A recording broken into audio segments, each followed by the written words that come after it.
জনাব মির্জা আব্বাস বিএনপির খুবই পাওয়ারফুল একজন সদস্য। এটা মানে শুধু তিনি স্থায়ী কমিটির সদস্য তা না, তার যথেষ্ট প্রভাব আছে দলে, আমরা এভাবেই জানি। তার একটা বক্তব্য নিয়ে আমরা তর্ক বিতর্ক করছি সংস্কার প্রসঙ্গে। মানে বক্তব্যটা একটু পড়ি এবং সেটা নিয়ে আমি আমার টেক একটু বলতে চাই। যারা মির্জা আব্বাস একটা ইফতার পার্টিতে গিয়ে বলছেন ওদের কলমের কোনো সংস্কার আমরা সহজে মেনে নেব না। সংস্কার যদি করেন আমরা কারেকশন করব। বিএনপি সেই কারেকশন অন্যান্য রাজনৈতিক দলগুলোর সঙ্গে মিলেমিশে ঠিক করে তা জাতির কাছে তুলে ধরবে। ওই সমস্ত তথাকথিত বুদ্ধিজীবী যারা এই দেশের নাগরিক পর্যন্ত নয় তাদের দিয়ে আপনারা সংস্কার করবেন, এটা আমরা মেনে নেব না।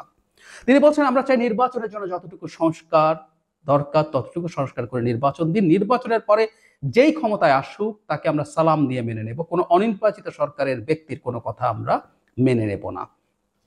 নির্বাচনী সংস্কার করতে বলছেন এবং বাকিটা তারা করবেন সেরকম বলছেন। তারপরে উনি বলছেন নির্বাচন নিয়ে অনেকের অনেক মন্তব্য আছে, সেটা নিয়ে যাতে কনফিউশন না হয় সেটার ব্যাপারে সতর্ক থাকতে তিনি বলছেন। খুবই টাফ একটা মন্তব্য এবং এই মন্তব্য মানে আমি এই জায়গাটা আবার একটু পড়ি। তথাকথিত বুদ্ধিজীবী যারা এদেশের নাগরিক পর্যন্ত নয় তাদের দিয়ে আপনারা সংস্কার করবেন, এটা আমরা মেনে নেব না, একদম খুব স্পষ্টভাবে বলছেন। সংস্কার প্রসঙ্গে যে ডিবেটটা তার বক্তব্য ঘিরে আসছে সেটা হলো তার এই বক্তব্যকে আমরা কিভাবে নেব। কেউ কেউ বলার চেষ্টা করছেন যে তিনি দলের একজন গুরুত্বপূর্ণ সদস্য, কিন্তু সংস্কার প্রসঙ্গে দলের প্রধান, এখন ডিফ্যাক্টো প্রধান জনাব তারেক রহমান যা বলছেন তিনি তার অবস্থান ক্লিয়ার করেছেন, তার বক্তব্য নিয়ে আমাদের মাথা ঘামানোর দরকার নেই মনে হয় এক ধরনের। কিন্তু আমি এটাকে খুব এত সহজভাবে এত মানে সাধারণভাবে দেখতে প্রস্তুত নই। কারণ হচ্ছে তার এই বক্তব্য যদি আমরা গুরুত্ব নাই দিতে হয় স্থায়ী কমিটির একজন সদস্য, তাহলে যে আমরা এতদিন ধরে একটা ডিবেট করছি, আমাদের প্রধান উপদেষ্টা তো নির্বাচন কবে হবে সেটা নিয়ে ক্লিয়ার মন্তব্য দিয়ে দিয়েছেন, একদম ক্লিয়ার প্রথম দিন থেকেই। একটু অবশ্য রিসেন্টলি কিছু ফ্লাকচুয়েশন দেখা যাচ্ছে, সেটা নিয়েও কথা বলতে চাই, কিন্তু উনি রিপিটেডলি যখন বলছেন অল্প সংস্কার হলে ডিসেম্বর, না হলে পরে জুনের মধ্যে হবে, তখন যখন কোনো উপদেষ্টার ভিন্ন ধরনের মন্তব্য এসছে আমরা তো সেটাকে নিয়ে আমরা সেটাকে ক্রিটিক করেছি। কারণ একটা উপদেষ্টা পরিষদের সদস্য একজনও যখন প্রধান উপদেষ্টার বাইরে গিয়ে মন্তব্য করেন সেটাকে হালকাভাবে দেখার কিছু নেই।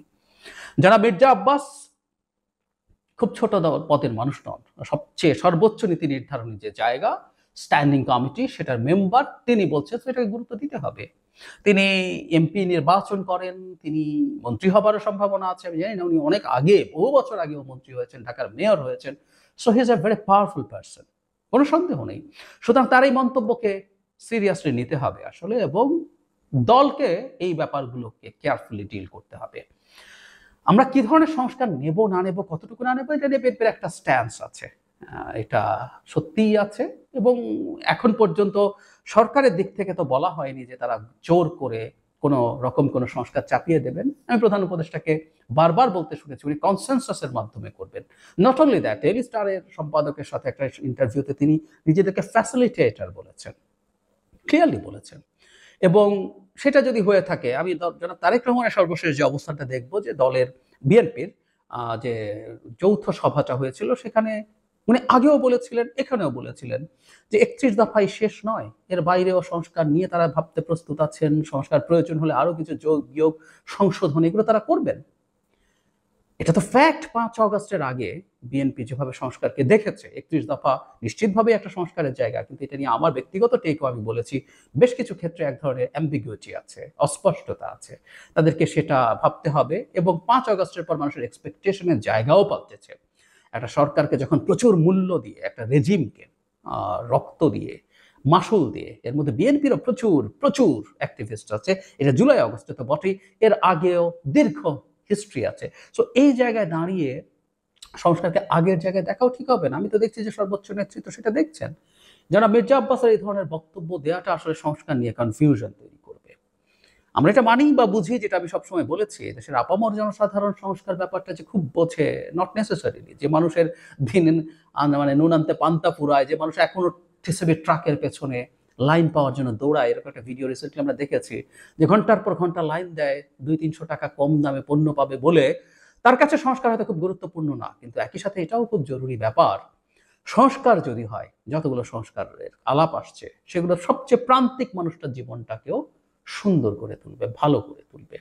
তো সেই জায়গাটা তাদের বিবেচনায় রাখতে হবে। আর বিএনপি যেহেতু একটা রাজনৈতিক দল, তাকে একটা কথা বুঝতে হবে, আরবান এডুকেটেড মিডল ক্লাস, শিক্ষিত শহুরে যে মধ্যবিত্ত শ্রেণী আছে, তাদের একটা বড় অংশের কাছে এই সংস্কারের আলাপটা গ্রাউন্ড পেয়েছে, ট্র্যাকশন পেয়েছে।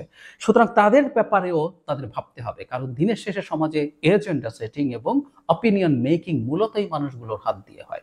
সুতরাং বিএনপির কোনো সিগনিফিক্যান্ট নেতা যখন সংস্কার সম্পর্কে এই ধরনের বিদ্রুপ বা খুব বেশি স্ট্রং অ্যাটিটিউড দেখান, সেটা দল হিসাবে বিএনপির অবস্থানে সমস্যা তৈরি করবে আমি মনে করি। সুতরাং এটা বলে পার পাওয়া যাবে না, এবং আমার মনে হয় বিএনপির জায়গা থেকে তাদের কেন্দ্রীয়ভাবে একটা সিদ্ধান্ত, কোন কোন ইস্যুতে তারা কি ধরনের বক্তব্য দেবেন, বিএনপির একটা স্পেসিফিক লাইন আছে, সেটা মতো করেই সেটা হওয়া দরকার। আমি পুরো পড়িনি এর মধ্যে জনাব মির্জা আব্বাস মানে করলেও কি হবে, এটার বিরুদ্ধেও খুব টাফ কিছু কথা বলেছেন। যদি আমরা নিশ্চয়ই এটা জানি, সংবিধান সংশোধন জাতীয় জিনিসগুলো করতে হলে, সেটা মূল সংবিধান হোক বা অন্যান্য কমিশনও যে সংবিধান আর যে অংশগুলো সংশোধন করতে বলছে, সেটার জন্য পার্লামেন্ট লাগবে।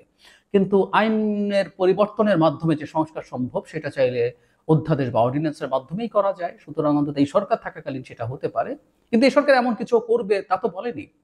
সুতরাং সংস্কার শব্দটার সাথে বিএনপি তার জায়গা জানাক, তার অবস্থান জানাক, এবং 31 দফার বহু কিছু সংস্কার আছে যেগুলো প্রপোজ সংস্কারের সাথে অ্যালাইন্ড হয়, সেই জায়গা থেকে কিছুটা সরে এসে কিছু ছাড় দিয়ে আরো বেশি কিছু করুক।